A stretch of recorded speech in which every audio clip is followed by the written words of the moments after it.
नमस्कार. आमच्या यूट्यूब चॅनलमध्ये आपले सहर्ष स्वागत. पंचांगाची जी 5 अंग आहेत त्यामध्ये तिथी, वार, नक्षत्र, योग आणि करण ह्यांचा आपण अभ्यास करत राहतो. आज आपण त्यातली नक्षत्र जे आहेत त्यांचा क्रमाने अभ्यास करत आहोत. आपण यापूर्वी नंबर 1 अश्विनी नक्षत्र, नंबर 2 भरणी नक्षत्र, नंबर 3 कृतिका नक्षत्र, नंबर 4 रोहिणी नक्षत्र, नंबर 5 मृग नक्षत्र, नंबर 6 आर्द्रा नक्षत्र इथपर्यंतचा अभ्यास केलेला आहे. आज आपण त्याच्या पुढचं 7वं नंबरचं नक्षत्र पुनर्वसू याचा आपण अभ्यास करणार आहोत. हे 7 नंबरचं नक्षत्र. हे नक्षत्र जे आहे ते साधारणपणे रवी ह्या नक्षत्रामध्ये जुलै महिन्यामध्ये येतो, त्यामुळे हे पावसाचं नक्षत्र मानलं जातं. बिरबलला एकदा प्रश्न विचारला होता की 27 - 9 बरोबर किती, तर त्यांनी उत्तर दिलं 0. त्याचं कारण असं होतं की 27 पैकी 9 नक्षत्र ही पावसाची आहेत, बाकीची नक्षत्र कोरडी आहेत. त्यामुळे हे जे पुनर्वसू आहे हे त्या 9 नक्षत्रामधलं नक्षत्र आहे. रवी 5 जुलैला या नक्षत्रामध्ये येतो आणि मग आपल्याकडं पावसाचा जोर वाढतो आणि ह्याच नक्षत्रामध्ये सर्वात जास्त चांगला पाऊस पडतो की जो वर्षभर आपल्याला पाणी पुरवतो. म्हणून हे नक्षत्र आपल्या तहानेचं सगळ्यात मोठा आधार म्हणून मानलं जातं. ह्या नक्षत्राची जी आहे ती खासियत अशी की हे नक्षत्र मार्जार नावाच्या योनीचं आहे. आपण सहज बोलताना माणूस थोडासा वेड्यासारखा वागायला लागला तर म्हणतो कुठल्या रस्त्याने आला होता, म्हणजे त्याचा तिथं काहीतरी प्रभाव पडलेला आहे. तसं या नक्षत्रावर मार्जार म्हणजे मांजर याचा प्रभाव आहे. आणि मग ह्या नक्षत्रावर जन्मलेली किंवा ज्यांचं लग्न ह्या नक्षत्रावर आहे पत्रिकेतलं, रास कोणती असो, त्यांच्यामध्ये मांजराचे गुण दिसतात असा अनुभव आहे. म्हणून कोणत्या योनीचं नक्षत्र आहे आणि माणसामध्ये ते गुण दिसतात. आज आपण बघत आहोत माणूस माणसासारखा वागताना दिसतच नाही. याच्यामध्ये कोणतं तरी एक आत जनावर आहे आणि ते त्याच्यावर कंट्रोल करते, रिमोट त्याच्या हातात आहे असं आपल्याला दिसतंय. मग तो कोणत्याही थराचा असो, त्याची कारणं ही आहेत. बघूया आपण हे नक्षत्र म्हणजे काय. इतका सखोल ज्योतिषा इतका अभ्यास कोणीच केलेला नसेल, परंतु आज एक स्पर्धा अशी आहे की त्यांना वेड्यात कसं काढायचं, कारण आपल्याला त्यातलं काही येत नसतं. ह्या स्पर्धेमुळं आपल्या लक्षात येईल की ही माणसं या पद्धतीनं लोकांना अभ्यास न करता त्याच्यावर बोलताना दिसतात. तोही एक कुठल्या तरी प्राण्याचा गुणधर्म असला पाहिजे. ह्याची एक कथा आहे.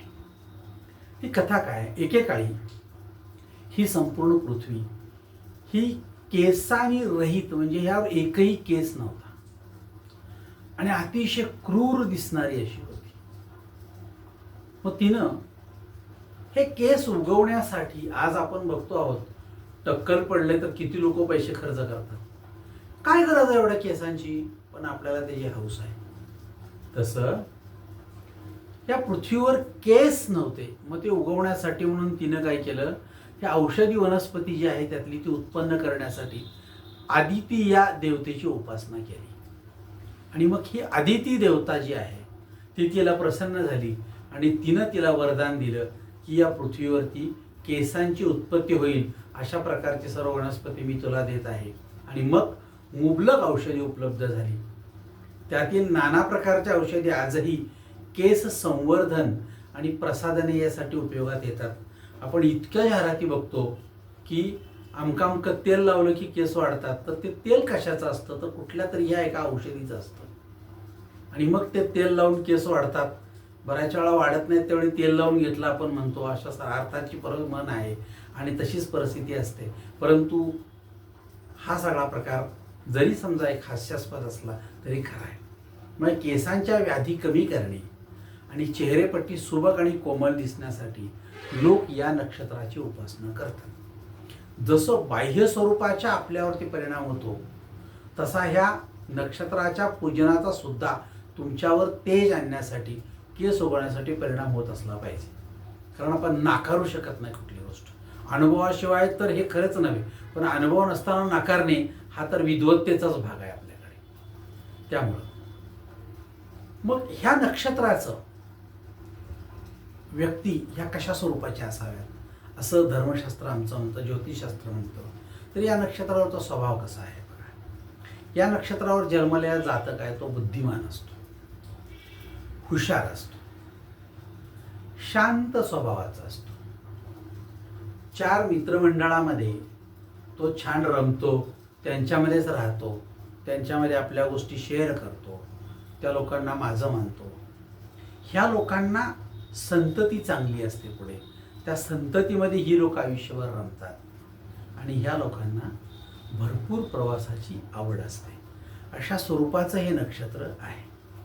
आता हे नक्षत्र जे आहे ते हे त्रिपाद या स्वरूपामध्ये येतं. त्रिपाद म्हणजे काय, तर ज्या नक्षत्राचे 3 पाय एका राशीमध्ये आणि 1 पाय एका राशीमध्ये, म्हणजे आता ह्या 2 प्रकार पडतात. एखाद्या नक्षत्राचा पहिला चरण एका राशीमध्ये आणि नंतरचे 3 चरण एका राशीमध्ये, जसं कृतिका नक्षत्राचं आहे तसं ह्याचं नाही. ह्याचं पहिले 3 चरण आणि शेवटचा चरण असे भाग पडतात. म्हणजे पहिला, दुसरा, तिसरा हे चरण मिथुन राशीमध्ये येतात आणि फक्त चौथा चरण हा कर्क राशीमध्ये जातो. अशा स्वरूपाचं हे नक्षत्र, याला त्रिपाद नक्षत्र असं म्हणतात. 75% नक्षत्र हे मिथुन राशीला आहे आणि 25% नक्षत्र हे कर्क राशीला वाटलं गेलेलं आहे. त्यामुळे ह्यावर जन्मणाऱ्या माणसाची राशी कोणती याच्यावरती त्या व्यक्तीचं व्यक्तिमत्व जे आहे ते अवलंबून आहे, नुसत्या पुनर्वसू नक्षत्रावर नाही. मध्ये इकडं आहे का तिकडं आहे त्याचा आपण एकदा अभ्यास करूया. हे नक्षत्र आहे हे आद्य नाडीचं आहे. म्हणजे आद्य नाडी असलेली व्यक्ती असते त्यांना कफ दोषाची प्रकृती असं म्हणतात. म्हणजे आपण खाण्यावर नियंत्रण नसल्यामुळे आपल्याला कफ तयार होतो आणि तो कफ सततपणे त्या व्यक्तीला छळतो आणि आपण म्हणतो की पित्त झालं. तर हा कफ जो असतो तो आपल्याला होऊ नये म्हणून त्यांना काळजी घ्यायची असते, पण आपल्याला ते कळत नाही की माझी प्रकृती कुठली आहे. ती कळल्याशिवाय तो काळजी काय घेणार आहे. म्हणून ह्याला आद्य नाडी म्हणजे कफ दोषाची प्रकृती असं म्हणतात. ह्याची योनी आहे मार्जार. मार्जार हा शब्द मांजर या शब्दासाठी वापरलेला आहे. आता मांजर म्हणलं की त्याला लिंग नाहीये बघा, म्हणजे स्त्री आहे की पुरुष आहे, मेल का फिमेल कळत नाही, पण त्यात मांजर आणि बोका असा शब्द वापरावे लागतात. आता हे जर नक्षत्र स्त्रीचं असेल तर तिला आम्ही मांजरीन म्हणू किंवा तिचे गुण तिच्यामध्ये असतील. पण हे जर पुरुषाचं असेल तर त्याला मांजर म्हणावं किंवा बोका म्हणावं. दोन्ही गोष्टी अडचणीच्या आहेत. पण आपण काही लोकांना बोका असं म्हणतो पण त्याच्या समोर म्हणत नाही. पण ज्योतिष म्हणतं त्याचे गुण त्यात दिसतात त्यामुळं आम्ही त्याला बोका म्हणतो. मग हा बोका म्हणजे काय बघा, या नक्षत्राच्या योनीचे गुण त्या व्यक्तीमध्ये दिसतात त्यामुळं आपण त्याला मांजराचे काही गुण दिसले की हा मांजर योनीचा आहे असं म्हणतो आपण. म्हणजे काय, स्वभावाच्या चेहरेपट्टीत ते गुण जाणवतात. लांब छपरी मिशा, लांब लांब अस्ताव्यस्तपणे, तेही हळूहळू आपल्याला गुण जाणवतात. एकदम बघितलं की नाही डॉक्टरांसारखं आहे, काही तपासण्या केल्या काही कळतं, काही वेळेला काहीच कळलं नाही तर म्हणतो बाहेरनं तपासण्या करा मग समजेल मला. म्हणजे त्यांना तर कुठं लगेच समजतं. तशीच आपली अवस्था आहे. आपण सुद्धा हे सगळं तपासतो आणि मग आपल्याला कळतं, लगेच कळत नाही. स्वभावात आणि चेहरेपट्टीत ते गुण जाणवतात लोकांच्या. कारण स्वभाव हा यांचा अत्यंत चलाक आणि चपळ दिसून येतो. मांजरासारखा अत्यंत चलाक आणि चपळ. आपण काय करत आहोत हे कोणाला हे कळणार नाही याची दक्षता मांजर घेतं. कधीही मांजर मांजरीजवळ उभारलंय बोका असं आपल्याला दिसत नाही, अजिबात दिसणार नाही. तसं ह्या लोकांचं आहे. ह्यांच्या भानगडी कुणालाही कळत नाहीत, पण सगळ्या मोठ्या भानगडी यांच्याकडे असतात. कळतच नाही आपल्याला. आपण म्हणतो सगळं सज्जन आहे. कसलं सज्जन समजल्यानंतर होतं हे असलंय वे. तशी अवस्था मार्जार योनीची असते. काहीही कळत नाही. कधी परीक्षेला गेला, कधी फॉर्म भरला, कधी काय झालं, कधी ऍडमिशन घेतलं, डॉक्टर केला गेला वय, मला वाटलं अजून 10वीलाच आहे आपण असं म्हणत असतो. तर तो गाजावाजा करत नाही किंवा याचं प्रदर्शन करताना दिसत नाही. काही लोक प्रदर्शन करतात. तशी पद्धत या लोकांच्याकडे आहे. ह्या लोकांचे डोळे बघा चमकदार आहेत, झुपकेदार मिशा असतात, आणि स्त्री असेल तर त्या मांजरावर कशी झुपकेदार शेपटी असते तशी तिची वेणी लांब आणि झुपकेदार असते. वेणीकडे बघू नका, साधारण बाकीचे पण गुण बघायला पाहिजेत. त्यामुळं स्वभावामध्ये चपळता आहे, चलाकता आहे, शेपटीसारखी हलवून चालणारी वेणी म्हणजे मांजर. वेणी हा सगळ्यालाच भाग आहे, पण शेपूट ते हलवतं बघा सारखं. यांची वाढलेली नखं सेम माणसामध्ये दिसतात. किती वाढवलीत, सारण मांजरीनी. चोर पावडलेल्या लोकांचं बोलणं ऐकणं, घरात येऊन आतमध्ये बसलेलं सुद्धा माणूस कळत नाही, हे मांजर योनीचं लक्षण. साधारणपणे लोकांच्या भानगडीत चोरून ऐकणे, पाहणे, एखादी गोष्ट मला मिळू शकत नसेल तर ती कुणालाही मिळू देणार नाही, ही वृत्ती हे मांजर योनी आहे. गरम दूध आहे आणि तापलेलं आहे, मांजर येतं, त्याला लक्षात येतं की अरेच्या फार गरम आहे, त्यातनं वाफायला लागल्यात, हे मला पिता येत नाही, तोंड पोळेल, म्हणून ते एका पायानं सांडतं आणि निघून जातं. गरज काय, मला नाही तर तुला मिळू देणार नाही. ही प्रवृत्ती ज्या व्यक्तीची असते त्या व्यक्ती मांजर योनीची असते. त्यामुळे तर सगळ्यांच्या कामात आडवं जाऊन खोळंबा करणे, आपण म्हणतो मांजर आडवं गेलं. बहुधा खेड्यात शेतीची कामं बघा, शेती किंवा त्यांची वाटणी, ह्या लोकात ही मांजर योनीची एक जर व्यक्ती असेल, मला हे अमकं अमकं पाहिजे असं मिळत नसेल तर मी कोणालाच काय मिळू देणार नाही, झालं. सगळ्यांना अडवून ठेवलं, हे मांजर आडवं गेलं म्हणतात त्याला. आणि मग सगळं ते कोर्ट कचेरी अमकं तमकं सगळं व्याप दिसतं. हे मांजर आपल्यामध्ये असतं, हे आपल्याला शेवटपर्यंत कळत नाही. कसं कोणाचं काय होतं तेच बघतो, ही भाषा असते या लोकांची. हे मांसाहारात साठावलेले जीव विषय निघताच आनंदित होतात. पण मांजर प्रवृत्तीत बोका असला तर बघायलाच नको, हा टपूनच असतो कुठल्या गोष्टीवर. कार्यालयात या साहेबांनी लाखांचे घोटाळे जरी केले तरी या कानाची बातमी त्या कानाला जात नाही. हे बोके मांजरीजवळ घुटमळताना कधीही दिसणार नाही. अशा स्वरूपाचं हे मांजर योनी, अशा स्वरूपाची माणसं आपल्याकडे आहेत, आपण बघतो पण आपल्याला माहीत नाही, हा त्याच्यामध्ये भाग आहे. त्यानंतर ही व्यक्ती आहे ती देवगणाची. आता देवगण म्हणजे काय, हा गण म्हणजे देवासारखा गुण असलेली माणसे असा समज आहे. पण देवगणातली माणसं देवासारखी कधीही असत नाहीत. हा गण म्हणजे एक समूह किंवा गट. देवगणी व्यक्ती म्हणजे देखणे पण दिसतं तसं नसतं, पण सज्जनपणाचा आवडलेल्या व्यक्ती. ही मंडळी सतत आपला अधिकार आणि सत्ता इतरांवर कशी राबवता येईल, मी तुमच्या श्रेष्ठ आहे, माझा ऐका, असं म्हणणारी व्यक्ती जर बघितली तर ही देवगणाची असते. हे इतरांवर कधीही गुंतून जगत असलेली व्यक्ती असेल, स्वतः काय करणार नाही, कधी खरे तर कधी खोटे हा विचार करत नाही, पण गरज पडेल तसा आपला पवित्रा बदलणारी, म्हणजे ह्याही बाजूनं किंवा त्याही बाजूनं असं करून लबाडी करून आपला स्वार्थ साधणारी व्यक्ती ही देवगणाची असते. त्यानंतर ह्यांचा आराध्य वृक्ष आहे वेळू म्हणजे बांबू. हा आपल्या किती कामाचा आहे ते त्याच वेळेला समजेल आपल्याला. प्रत्येक गोष्टीत आपण त्या गोष्टीचा वापर करतो, म्हणून ह्याला आराध्य वृक्ष वेळू असं म्हटलेलं आहे. आपण त्याची पूजा करावी, ते आहे का बघावं, असेल तर वापरावं, अशा अर्थानं ते वापरलेलं आहे. म्हणजे निसर्गातल्या सगळ्या झाडांचा प्रत्येक नक्षत्राशी संबंध जोडलेला आहे. त्या त्या व्यक्तीनं ते झाड कुठे शोधावं, त्याची पूजा करावी, निगा राखावी, म्हणजे निसर्ग टिकेल असा त्याचा अर्थ आहे. ह्यांचं दान आहे उडीद आणि तीळ. उडीद हा प्रकार, हा व्यक्तीमध्ये जर समजा काही शारीरिक दोष असेल तर उडीद डाळ किंवा पापड ह्या गोष्टी खातात.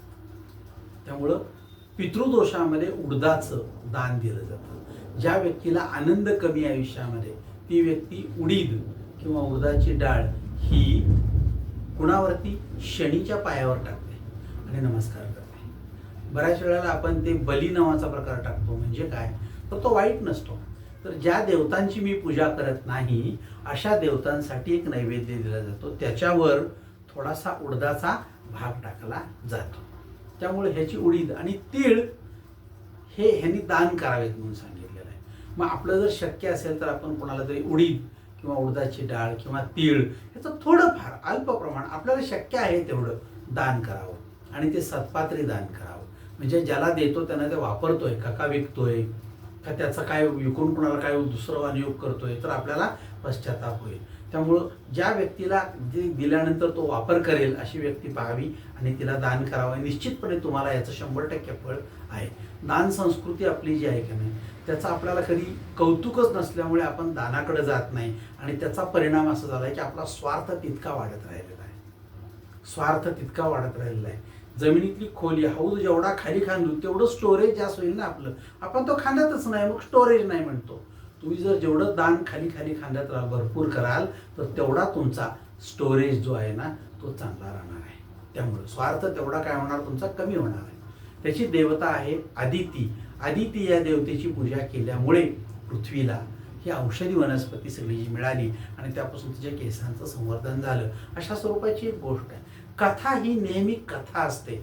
कथेला कुठल्याही कथेला, भागवतातली कथा, महाभारतातली कथा असो, नाहीतर 18 पुराणामधली कथा असो, कथा ही एखादा बोध देण्यासाठी असते. कथेतल्या व्यक्तीला किंवा व्यक्तीच्या कर्तृत्वाला किंवा दिलेलं काय आहे ते त्याला लोंबकळून कधी बसायचं नाही.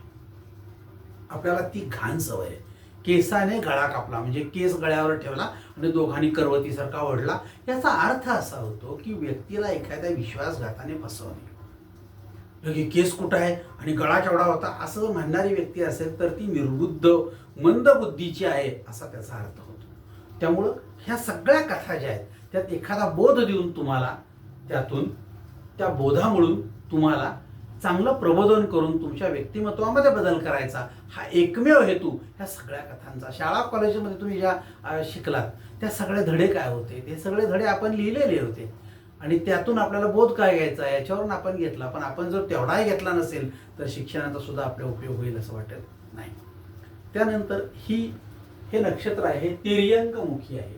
तिर्यंक म्हणजे काय तर समोर, स्ट्रेट, म्हणजे वर्तमानात विचार करून जगणाऱ्या व्यक्तींना तिर्यंकमुखी असं म्हणतात. वर्तमानात विचार करत जगणारी व्यक्तिमत्व, आज काय चाललंय आणि मी या स्टेजला, या अवस्थेला आज काय निर्णय घेऊ, उद्या बघू परवा बघू नाही, उद्या परवा पुढच्या महिन्यात 10 वर्षानंतर नाही, आज आत्ता वर्तमानात काय विचार करायचा, हा विचार जर केला तर आपलं जगणं अजून थोडंसं सुलभ आणि सोपं होतं. या स्वरूपाची विचार वर्तमानात जगत असणारी व्यक्तिमत्व ही या तिर्यंकमुखी असतात. आता हे तिर्यंक म्हणजे समोर जरी असलं तर समोर म्हणजे वर्तमान. ही माणसं सरळ मार्गी आणि आपण आपले काम भले, कशाला बाकीचे उठाठेवी करायच्या, या स्वरूपाची वाक्य बोलत जगत असतात. आपण आपलं काम भलं आणि आपल्या कामाचा व्याप भला. इतरून कुणी केलंय नाही केलंय काय करायचं आहे, पुढं काय होईल ते करू का नको, नाही, आत्ता कर म्हणल्यावर करायचं, या स्वरूपाचा जो भाग आहे तो तिर्यंकमुखीमध्ये येतो. आता यांची दृष्टी ही सुलोचन आहे. दृष्टीचे 4 प्रकार पडतात, त्यात सुलोचन नावाची एक दृष्टी अतिशय चांगली आहे. सुलोचन दृष्टीमुळे डोळे चांगले असतात लोकांचे बरं का, सगळ्याच दृष्टीमध्ये, परंतु आपणास व्यवहारातले शहाणपण असतेच. पण चिकित्सक आणि चोखंड स्वभाव यामुळे शक्यतो फसवणूक होत नाही. म्हणजे डोळे चांगले आहेत, विचार चांगला करतोय, चोखंदळ असलो पाहिजे आणि चोखंदळ बरोबर चिकित्सक पण असलो पाहिजे, तर आपल्याला हे शक्य आहे. म्हणून फसवणूक होत नाही. हे लोक आपल्याच सतर्कपणे आपल्याच बरोबर जगत असतात. सतर्क म्हणजे प्रत्येक वेळी जागृत असतात हे लोक. नाहीतर काय दिलंय अमक्याकडे नाही, मी स्वतः प्रत्यक्ष गोष्टी प्रत्यक्ष बघणार, करणार आणि मग पुढे जाणार, असं जर असेल तर त्याला सुलोचन दृष्टीचे लोक म्हणतात. बघा, लोक फाटक्या नोटा खपवताना वरून छान असते, खालून स्टिकर लावलंय, संध्याकाळी खपवतात. पण जी सुलोचनी व्यक्ती आहे ती परत हात लावले त्याला कळते, थांबा हे चिटकवलंय, परत या, दुसरी द्या असं म्हणते. पण जी सुलोचनी नसेल तर ती खपवून घेते आणि नंतर उद्या कुणी दिली काय कळायला मार्ग नाही, आता ती धड कुणी घेईना, बँक पण घेईना आणि आमच्याकडे राहिली, हा प्रकार दिसतो आपल्याला त्याच्यामध्ये.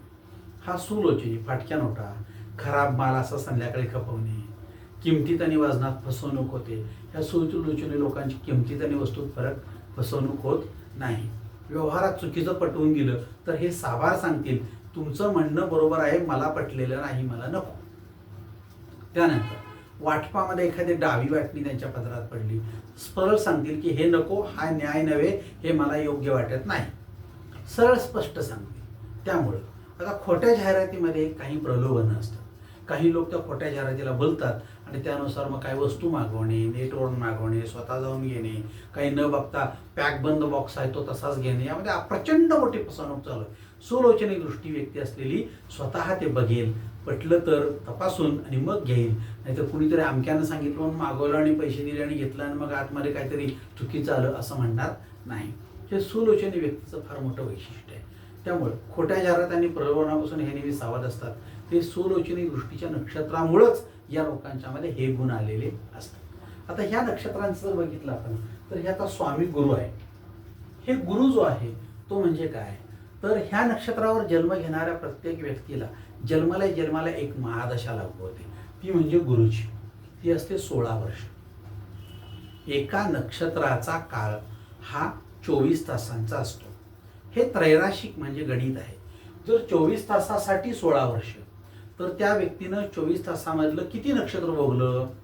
गृहीत धरा की 24 तासामध्ये आपण जर म्हणलं की 6 तास फक्त त्या नक्षत्र भोगलं त्यांनी, आणि या 18 तास ते नक्षत्र संपलेलं होतं नक्षत्र. काल रात्री 12 वाजता सुरू झालं नक्षत्र, आज रात्री 12 वाजेपर्यंत आहे. मग काल रात्री ते आज सकाळी 12 पर्यंत निम्मा काळ गेला. आज दुपारी 12 ते संध्याकाळी 6 पर्यंत 75% संपलं. मग उरलेल्या काळात जन्म झाला असेल तर आपण मानतो 75% नक्षत्र संपलं असेल तर ह्या 16 वर्षातले आपण म्हणजे 4 भाग जर केले तर 12 वर्ष संपली. मग 4च वर्ष ह्या लोकांना लागू असणार. होय, गुरुची महादशा मग तेवढीच लागू असते. म्हणजे त्रैराशिक मांडायचं 24 तासांसाठी 16 वर्ष, तर साधारणपणे किती आता ते तास बाबा 4 तास यांनी नक्षत्र भोगलं तर 4 तासासाठी किती तेवढी त्याला लागू होते. आणि गुरुची महादशा म्हणजे काय, तुमच्या आयुष्यामध्ये चांगला गुरु मिळेल काय आणि मिळाला तर तो तुम्हाला लाभेल काय. मिळणं आणि लाभणं असे 2 भाग आहेत. गुरु मिळतो चांगला आपल्याला, पण आपल्या पत्रिकेमध्ये जर तो नीचेचा असेल तर तो लाभत नाही. मिळाला चांगला पण लाभत नाही. बघा, सोनं सुद्धा काही लोकांना उत्तम म्हणतो. अगदी सोनं विकत घेतलं, नाकात घातलं, नाक सुजलं, अरे बापरे, म्हणजे सोनं आहे ना, असू दे ना सोनं, पण आमचं नाक चांगलं नाही की, त्याचं काय, लाभलं पाहिजे. कानातलं घातलं, उठलं, कान सुजला, सोनं होतं ते. तसं गुरु चांगला आहे परंतु लाभला पाहिजे. पत्रिकेत माझे जर तो अष्टमात असेल तर तो मला चुकीचं सांगणार, बरे चांगला गुरु असून सुद्धा. म्हणून गुरुचं वैशिष्ट्य आहे की आयुष्यामध्ये तुम्हाला चांगलं काय करायचं असेल, सुंदर जगायचं तर गुरुची गरज आहे. त्यामुळं गुरुच्या नक्षत्रावर जर आपण जन्मलो ह्या महादशेत, तर आपली नेमकी महादशा जी आहे ती जर खूप वर्ष असेल, म्हणजे पूर्ण 16 वर्षाची महादशा आपल्याला लागू असेल, हे नक्षत्राच्या सुरुवातीला आपला जन्म झाला असेल, तर आपल्या आयुष्याची 16-17 वर्ष होईपर्यंत चांगला गुरु मिळत नाही. आणि त्यामध्ये आपल्या आयुष्यात बऱ्याचशा चुका होतात आणि झालेल्या चुका उरलेल्या सगळ्या आयुष्यामध्ये आपल्याला फेडत जगावं लागतं. आणि मग आपण म्हणतो की माझं कर्मच असलं, हेच मिळालं नाही, तेच मिळालं नाही. अरे गुरुच चांगला मिळाला नाही, त्या नक्षत्रावर जन्मालाच, तुझी चूक काय, तुझं प्रारब्धच तसलं असलं पाहिजे. म्हणून आपण म्हणतो की आपल्याला गुरु कसला मिळाला.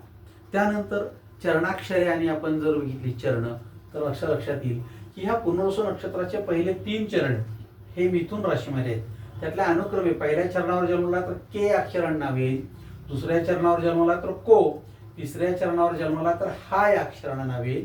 जर कर्क राशीत जन्माला 4थ्या चरणावर तर ही या स्वरूपा या अक्षरानं नाव सुरू होईल. मुलगा असेल तर मुलगी असेल तर ही या अक्षरानं नाव म्हणजे या शब्दानं नाव सुरू होईल. आता असा प्रश्न येतो की ह्या नक्षत्रांमुळे आपल्याला रास कुठली लाभली हे बघायचं असेल तर पहिला दुसरा चरण असेल तर तुमची रास मिथुन आहे, आणि 4था चरण या नक्षत्राचा असेल तर तुमची रास कर्क आहे. आता ह्या 2 नक्षत्रांमध्ये 2 राशींमध्ये एक बारीकसा फरक आहे. तो म्हणजे आता मिथुन राशी असेल तर तुमचा स्वामी बुध आहे, म्हणजे बौद्धिक दृष्ट्या तो तुम्हाला उत्तम बनवतो. पण जर कर्क रास असेल तर तुमचा स्वामी चंद्र आहे, म्हणजे तुम्हाला मानसिक दृष्ट्या तो सक्षम करतो. पण तुमच्या पत्रिकेत तो उत्तम असला पाहिजे. मिथुन रास असेल तर तुमचा वर्ण शूद्र आहे. आता शूद्र वर्ण म्हणजे काय, हा एक भाग येतो. शूद्र वर्ण म्हणजे काय आणि तो आपण कसा मोजतो. आता शूद्र वर्ण हा जो प्रकार आहे तो एका वेगळ्या पद्धतीने आपण विचारात घेतो. आणि ह्या शूद्र वर्णामध्ये वायू तत्व दिलेलं आहे. शूद्र वर्ण हा जो प्रकार आहे तो म्हणजे काय, तर आपण विचार करत असतानाची आपली पद्धत उलटी असते, म्हणजे खालून वर विचार करतो. एखादी गोष्ट माझी हरवली, अरे मी कुठेतरी चुकून ठेवलेली असेल, सापडेल असा न विचार करता निश्चितपणे कुणीतरी चोरलेली आहे म्हणून कोणावर तरी शंका, त्याला 4 शिव्या देऊन मोकळं तपासणी करून मोकळा आणि मग लक्षात येतं की अरे मीच त्या अमक्या उशीखाली ठेवली होती. म्हणजे पहिल्यांदा विचार काय करायचा, पॉझिटिव्ह का निगेटिव्ह? तर शूद्र वर्ण असेल तर पहिल्यांदा विचार निगेटिव्ह डोक्यात येतो आणि तिकडं पॉझिटिव्हकडे जातो. पण हेच विप्रवर्ण असेल तर पहिल्यांदा विचार पॉझिटिव्ह येतो आणि मग निगेटिव्हकडे जातो. कोणी चोरणार नाही, सगळे लोक चांगले आहेत, माझ्याच ठेवण्याच्या गलथानपणामुळे, विसरभोळेपणामुळे, कुठेतरी न ठेवण्याच्या वृत्तीमुळे ते कुठं राहिला असेल, आपण सगळे शोधूया, कोणी चोर नाही तुमच्यापैकी, असं जर म्हणलो तर तो विप्रवर्ण आहे. आता ह्याच्यामध्ये वायुतत्व आणि जलतत्व अशी 2 तत्व आहेत. जर मिथुन राशीमध्ये असेल तर वायुतत्व आहे. आता वायुतत्व म्हणजे काय? हा प्राणवायू कोणत्याही आहाराने संतुष्ट होतो. तसा वायुतत्वाची व्यक्ती ही अल्प अशा आहाराने संतुष्ट होते. किरकोळ गोष्टीची मागणी असते, फार मोठी नसते. लहान मुलं आहेत बघा, मला फक्त एक बारका 1 रुपयाचं चॉकलेट, आपण हात उगारतो. मागणी काय? मागणी काय केली आहे? 1 रुपयाचं चॉकलेट तेवढ्यात संतुष्ट होते. तरी तुम्ही संतुष्ट नसाल तर मग काय करायचं? तर हा प्राणतत्व म्हणजे वायुतत्वाच्या व्यक्ती अतिशय अल्प गोष्टीत संतुष्ट होतात. वायू अनेक गुणधर्माच्या पदार्थावर जातो पण कुठेही आसक्त होत नाही. तो तिथला वायू आणून आपल्याला देऊन पुढे निघून जातो. तो स्वतः घेत नाही, स्वतः खात नाही. सगळीकडे जातील तिथे हे कुठेही रमत नाहीत, आपल्याकडे पुन्हा परत येतात वायू, आसक्त होत नाहीत. हा कोणाचाही गुण घेत नाही आणि आपला गुण कोणाला देत नाही. त्यामुळे हे सर्वज्ञात आहे. मी सर्वांबरोबर आहे पण मी कशातच नाही अशा म्हणणाऱ्या या व्यक्ती फार दुर्मिळ आणि अनोखा व्यक्तिमत्व आहे.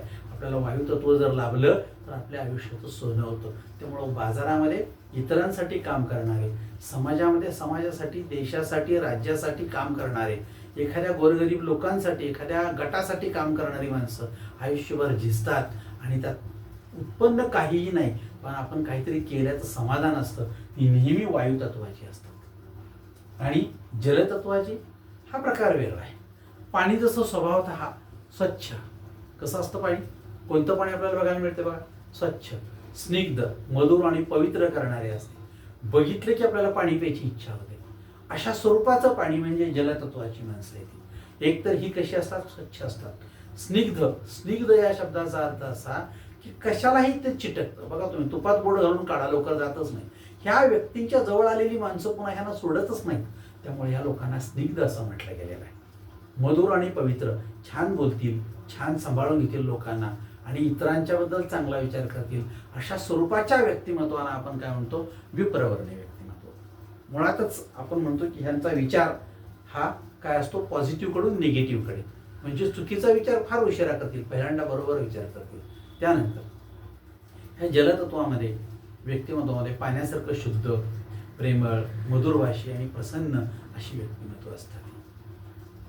यांच्या दर्शन आणि सहवासानं लोक पवित्र होतात. फक्त पाहण्यासाठी लोक आणि भेटायसाठी लोक येतात बघा, बऱ्याच लोकांना लांबून लांबून. का? तर ही जलतत्वाची माणसं असतात. आपल्यातच काही लोक समोर दिसला तर आपण रस्ता बदलून जातो. ही कुठल्या स्वरूपाची? ही पण जलतत्वाची. पण हे जल कुठलं? गटारीतलं. पाय सुद्धा बुडवत नाही आपण पलीकडे जाताना. आणि काही पाण्यामध्ये आपण आंघोळीला बसतो, खूप वेळ बसावं असं वाटतं. दोन्ही तत्वामध्ये फरक आहे. जलतत्वच, पण ते नकारात्मकतेचं असलं तर. यामुळं ही तहान कधीच क्षमत नाही आपली. त्यामुळे हे तत्व सततपणे आपल्याबरोबर असतं. पण आपल्याला कितीही तहान लागलेली घाण पाणी असेल तर आपण तहानेमुळे व्याकुळ होऊ पण पाणी पिणार नाही, ही आपली प्रवृत्ती आहे. त्यामुळं सतत हवीशी वाटतात ह्या लोक. म्हणून या लोकांच्या सहवासातली माणसं कधी तुटत आणि दुरावत नाही. त्यामुळे तुमचं नक्षत्र जर पुनर्वसू असेल तर निश्चितपणे तुमचं व्यक्तिमत्व हे छान आहे. तुमच्या सहवासातली माणसं कधी तुटणार नाहीत, तुमच्याबरोबर राहतील. प्रयत्न करा टिकवायचा. या स्वरूपाचं नक्षत्र जे आहे ते तुमच्या स्वतःचं नक्षत्र, चंद्र नक्षत्र नसेल तर निदान लग्न जरी असेल तर तुम्ही खूप मोठे भाग्यवान आहात. त्यामुळं पुनर्वसू नक्षत्रावर जन्म म्हणजे आयुष्यात निश्चितपणे पुण्यवान असला पाहिजे. प्रयत्न करा. तुमचं नक्षत्र असेल तर बरं, नसेल तर त्या माणसाच्या सहवासात राहा, आयुष्याचं कल्याण होईल.